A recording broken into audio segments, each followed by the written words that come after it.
పెళ్ళైనా పండగైనా వేడుక ఏదైనా పట్టుచీరల ప్రత్యేక వేదిక వారాహి సిల్క్స్. సాంప్రదాయానికి సౌందర్యానికి వారధి. అధ్యక్ష, మన్మోహన్ సింగ్ గారి గొప్పతనాన్ని, మన్మోహన్ సింగ్ గారి యొక్క సామర్థ్యాన్ని, మన్మోహన్ సింగ్ గారి యొక్క తెలివితేటల్ని మొట్టమొదటగా గుర్తించింది కూడా మన తెలంగాణ బిడ్డ పివి నరసింహారావు గారు అనేది నిర్వివాదం. అధ్యక్ష, పివి నరసింహారావు గారు ఆనాడు ప్రధానమంత్రిగా భారతదేశానికి ఎన్నికైన తర్వాత సాధారణంగా ఈరోజు వింటుంటాం అధ్యక్ష, లాటరల్ ఎంట్రీ అని. అంటే రాజకీయాలతో సంబంధం లేని వ్యక్తులను కూడా మనం రాజకీయాల్లో, ముఖ్యంగా ప్రభుత్వాలలో ముఖ్యమైన పాత్రల్లో తీసుకురావడాన్ని లాటరల్ ఎంట్రీ అంటారు అధ్యక్ష. కానీ ఈ లాటరల్ ఎంట్రీ అనే విధానాన్ని ఆనాడు పివి నరసింహారావు గారు తీసుకొచ్చి రాజకీయాలతో సంబంధం లేని ఒక ఆర్థికవేత్త, ఆర్బీఐ గవర్నర్గా పనిచేసిన ఒక మంచి తెలివైన ఒక ఆర్థికవేత్త మనకు అందుబాటులో ఉన్నారని చెప్పి గుర్తించి, గౌరవించి వారిని ఆర్థిక మంత్రిగా ఆనాడు నియమించారు అధ్యక్ష. ఆర్థిక మంత్రిగా నియమించబడ్డ తర్వాత డాక్టర్ మన్మోహన్ సింగ్ గారు ఆనాడు 1991లో అనుకుంటాను అధ్యక్ష, సబ్జెక్ట్ టు కరెక్షన్, బడ్జెట్ ప్రవేశపెడుతున్నప్పుడు ఒక గొప్ప మాట అన్నారు. ఆయన అన్న మాట, let the whole world here loud and clear, India is wide awake. అంటే ప్రపంచం మొత్తం వినాల్సిన సమయం వచ్చింది, నా దేశం మేల్కొని ఉంది అనే మాట ఆనాడు ఒక ఆర్థికవేత్తగా ఆర్థిక సంస్కరణలు ప్రవేశపెట్టే సందర్భంలో డాక్టర్ మన్మోహన్ సింగ్ మాట్లాడిన మాట అధ్యక్ష. ఆ మాటలు, ఆయన సిద్ధాంతం, ఆనాటి పివి నరసింహారావు గారి నాయకత్వం ఇవాళ ఈ దేశంలో సమూలమైన సంస్కరణలు తెచ్చింది. ఈ దేశంలో ఎన్నో రకమైన విప్లవాత్మకమైన మార్పులు కూడా వచ్చినాయి అధ్యక్ష. కేవలం 15 రోజులు మాత్రమే ఫారెక్స్ నిలువలు ఉన్న ఆనాటి పరిస్థితి నుంచి మొత్తం ప్రపంచం అంతా ఆశ్చర్యపోయే స్థాయికి దేశాన్ని పరిగెత్తించిన ఆర్థిక సంస్కరణ శీలి డాక్టర్ మన్మోహన్ సింగ్. అనవసరపు డాంబికాలు, అనవసరపు ఆర్భాటాలు లేకుండా, హడావిడి లేకుండా, సింపుల్ లివింగ్, హై థింకింగ్ అనే మాటకి పర్యాయ పదంగా డాక్టర్ మన్మోహన్ సింగ్ గారిని మనం చెప్పుకోవచ్చు అధ్యక్ష. Loyalty is a very rate. Loyalty అనేది, విశ్వాసం అనేది ఇవాళ రాజకీయాల్లో చాలా అరుదైన పదం అధ్యక్ష. అట్లాంటిది తనకు అండగా నిలబడ్డ మరి కాంగ్రెస్ పార్టీకి జీవితాంతం సేవలు అందించిన ఒక మహానుభావుడు డాక్టర్ మన్మోహన్ సింగ్. ఎందుకంటే ఒక ఆర్థిక మంత్రిగా, తర్వాత ప్రధానమంత్రిగా 10 ఏళ్ల పాటు పనిచేసి మరి పూర్తి స్థాయిలో ఆ పార్టీ అధికారం కోల్పోయిన తర్వాత కూడా అంతే స్థాయిలో నమ్మకంగా, ఇందాక ముఖ్యమంత్రి గారు చెప్పినట్టు అవసరమైతే ప్రజాస్వామిక నిరసన కార్యక్రమాల్లో కూడా ఆ పార్టీ తరఫున ఒక సభ్యుడిగా పాల్గొన్న ఒక అభ్యుదయవాది, ఒక నిరాడంబర మనిషి డాక్టర్ మన్మోహన్ సింగ్ అధ్యక్ష. ఆయన ప్రధానమంత్రిగా ఉన్న కాలంలోనే మా నాయకుడు, మా పార్టీ అధ్యక్షులు, తెలంగాణ తొలి ముఖ్యమంత్రి కేసీఆర్ గారు దాదాపు ఒక 1.5 సంవత్సరాల కాలం పాటు వారి క్యాబినెట్లో మంత్రిగా కూడా పనిచేశారు అధ్యక్ష. మంత్రిగా పనిచేసే క్రమంలో ఆనాడు 2004లో కాంగ్రెస్ పార్టీతో పొత్తు పెట్టుకొని మరి ఆనాడు ఎన్నికల్లో గెలిచిన తర్వాత క్యాబినెట్లో భాగస్వామ్య పక్షాలను కూడా ఆహ్వానించి కేసీఆర్ గారి క్యాబినెట్ మంత్రిగా తీసుకున్న తర్వాత వెంటనే ఒక చిన్న చిక్కు సమస్య వచ్చింది అధ్యక్ష. కేసీఆర్ గారికి పోర్ట్ఫోలియో, ఆనాడు షిప్పింగ్ పోర్ట్ఫోలియో ఇవ్వడం జరిగింది. ఇస్తే వెంటనే డిఎంకే వాళ్ళు, అప్పుడు వాళ్ళు ప్రధాన భాగస్వామ్య పక్షం యూపీఏలో, వాళ్ళు వెంటనే అభ్యంతరం లేవనెత్తినారు. మీరు మాకు కమిట్మెంట్ ఇచ్చారు, మాకు ప్రామిస్ ఇచ్చారు, మీరు వెంటనే మరి వారికి ఎట్లా ఇస్తారో అని అభ్యంతరం పెడితే కేసీఆర్ గారు ఒక్క క్షణం కూడా సంకోచించకుండా వెంటనే మన్మోహన్ సింగ్ గారి దగ్గరికి వెళ్ళి, డాక్టర్ గారు, నేను వచ్చింది పదవుల కోసమో పోర్ట్ఫోలియోల కోసమో కాదు, నేను వచ్చింది నా తెలంగాణ కోసం అని చెప్పి వారికి తిరిగి ఆ షిప్పింగ్ పోర్ట్ఫోలియోని ఇస్తే ఆ రోజు మన్మోహన్ సింగ్ గారు అన్న మాట అధ్యక్ష, చంద్రశేఖరరావు గారు, మీరు ఏ నిబద్ధతతో, ఏ సిద్ధాంతం కోసం, ఏ రాష్ట్రం కోసం అయితే వచ్చారో అది ఫలించాలి అని మనసారా నేను కోరుకుంటున్నాను. ఇవాళ ఈ నిర్ణయం మీరు ఏదైతే తీసుకున్నారో దీనివల్ల కూడా మీకు కూడా గొప్ప గుర్తింపు, గౌరవం వస్తుంది, మీరు ఒక కర్మయోగిగా గుర్తించబడతారని చెప్పి కూడా వారు చెప్పడం జరిగింది అధ్యక్ష. తదనంతరం 2004 నుంచి 14వ సంవత్సరంలో ఎప్పుడైతే తెలంగాణ రాష్ట్రం ఏర్పడ్డదో పెద్దలు చెప్తారు అధ్యక్ష, nothing can stop an idea who's time has come. అంటే ఒక గొప్ప ఆలోచనకు, ఒక అరుదైన సందర్భానికి సమయం వచ్చినప్పుడు ప్రపంచంలో ఏ శక్తి దాన్ని ఆపలేదు అధ్యక్ష. అట్లా మన్మోహన్ సింగ్ గారు కూడా నమ్మారు కాబట్టే ఆనాడు తెలంగాణ ఉద్యమంలో ఉన్న నిబద్ధత, తెలంగాణ ఉద్యమానికి ఉన్న బలం, తెలంగాణ ప్రజల యొక్క పోరాట స్ఫూర్తి ఇవన్నీ కూడా అర్థమైనాయి కాబట్టే 14లో ఆనాడు అనివార్య పరిస్థితుల్లో తెలంగాణ రాష్ట్ర ఏర్పాటు జరిగినప్పుడు అప్పుడు మన్మోహన్ సింగ్ గారి నాయకత్వంలో జరిగింది. తప్పకుండా మేమందరం కూడా దాన్ని మర్చిపోము అధ్యక్ష. ఒక్క మాట ఇవాళ గుర్తు చేసుకోవాల్సిన అవసరం ఉంది. మన్మోహన్ గారి నిబద్ధత గుర్తు చేసే సందర్భంలో సరిగ్గా ప్రధానమంత్రిగా వారు ఎన్నికైన తర్వాత 6 నెలలకి పెద్దలు మా పార్టీ అధ్యక్షులు కేసీఆర్ గారు ఆనాటి కేబినెట్ సహచరుడిగా వారికి ఒక ముఖ్యమైన డెలిగేషన్ నేను తీసుకొని వస్తున్నాను సార్, దయచేసి మాకు సమయం ఇవ్వండి అని అడిగినారు. ఇది నేను చెప్పేది మీరు పేపర్లో కూడా చూసుకోవచ్చు అధ్యక్ష. డిసెంబర్ 18 సరిగ్గా 20 సంవత్సరాల కిందట డిసెంబర్ 18, 2004 సంవత్సరం అధ్యక్ష టైం ఇచ్చారు ఆయన. ఇస్తే సార్ మాకు 5 నిమిషాలు కాదు, నేను ఒక ముఖ్యమైన బృందాన్ని తీసుకొస్తున్నా. ఆర్ కృష్ణయ్య గారు, అదేవిధంగా వకులాభరణం కృష్ణమోహన్ రావు గారు, ఇట్లా కొంతమంది మా దగ్గర బలహీన వర్గాల కోసం పనిచేసే నాయకులు ఉన్నారు, వారందరినీ తీసుకొని వస్తున్నాను, దయచేసి ఒక అర్ధగంట 45 నిమిషాలు సమయం ఇవ్వండి అన్నారు.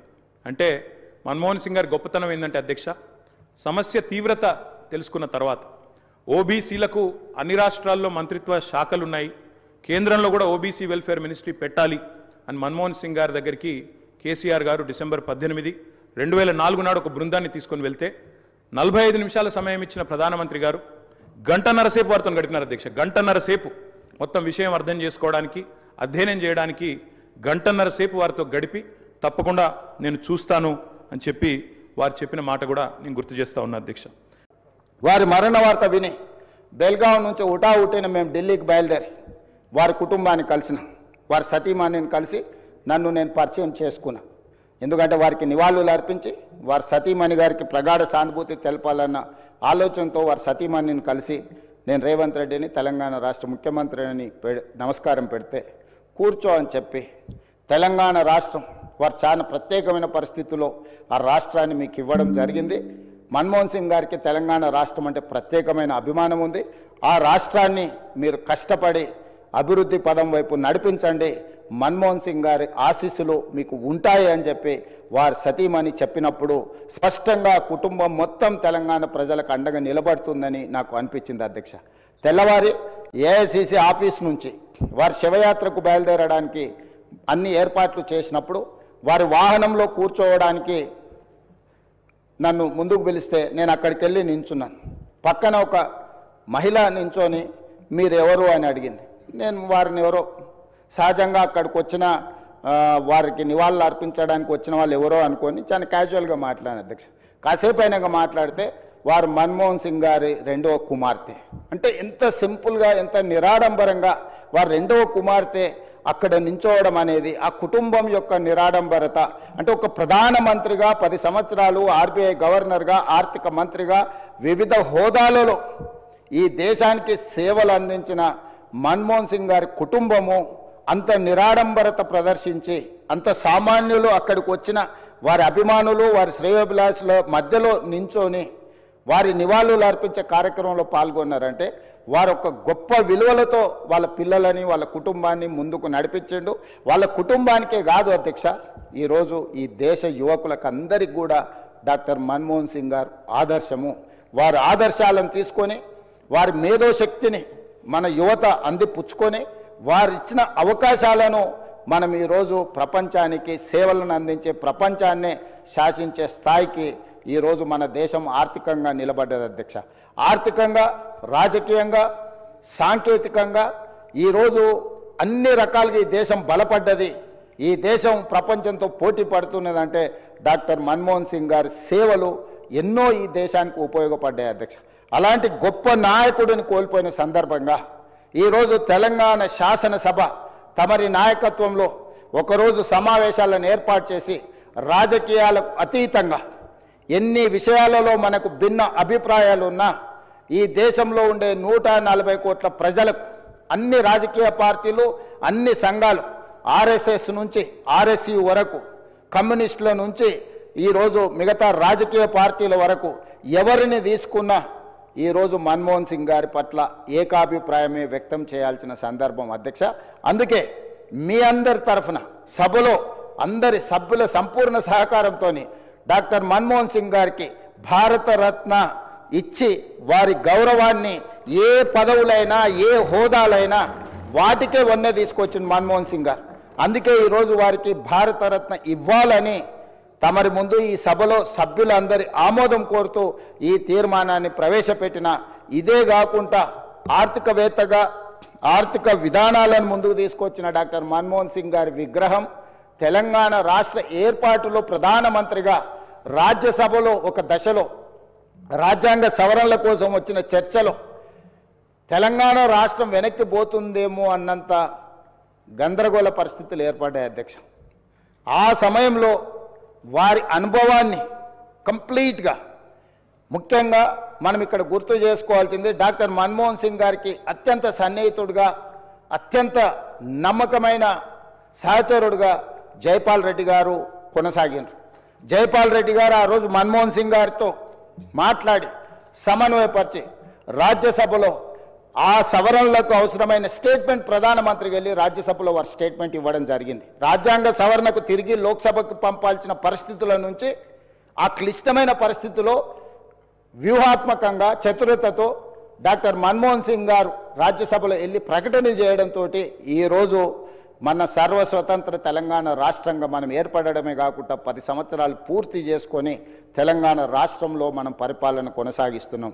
కాబట్టి ఈరోజు వారితో తెలంగాణకున్న ఈ బంధము మనం ఎప్పటికీ మర్చిపోలేనిది. కాబట్టి ఈరోజు తమరి అనుమతితోటి ఫైనాన్షియల్ డిస్ట్రిక్ట్లో ఒక మంచి ప్లేస్లో డాక్టర్ మన్మోహన్ సింగ్ గారి విగ్రహావిష్కరణ చేసుకోవడం ద్వారా శాశ్వతంగా మనము వారి వర్ధంతులు జయంతులు వారి జ్ఞాపకాలు శాశ్వతంగా తెలంగాణ ప్రజల గుండెల్లో పదిలమై ఉండే విధంగా ఇంకేదైనా సలహా సూచనలు ఎవరైనా ఇచ్చినా కూడా ఒక మంచి ప్రాంతంలో మాజీ ప్రధానమంత్రి డాక్టర్ మన్మోహన్ సింగ్ గారి విగ్రహాన్ని ప్రజలందరూ గుర్తుపెట్టుకునే విధంగా ప్రజలందరూ వారిని స్ఫూర్తి తీసుకునే విధంగా ఎక్కువగా ప్రజలు ఎక్కడైతే మమేకమవుతుంటారో కలుస్తుంటారో ఆ ప్రాంతంలో డాక్టర్ మన్మోహన్ సింగ్ గారి విగ్రహం ఉంటే మనందరికీ స్ఫూర్తి నింపిన వాడవుతారు.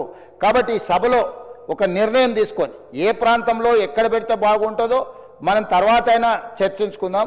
కాకపోతే తెలంగాణ గడ్డ మీద డాక్టర్ మన్మోహన్ సింగ్ గారి విగ్రహం పెట్టుకోవడం అనేది సముచితమైన నిర్ణయం అని నేను భావిస్తున్నా.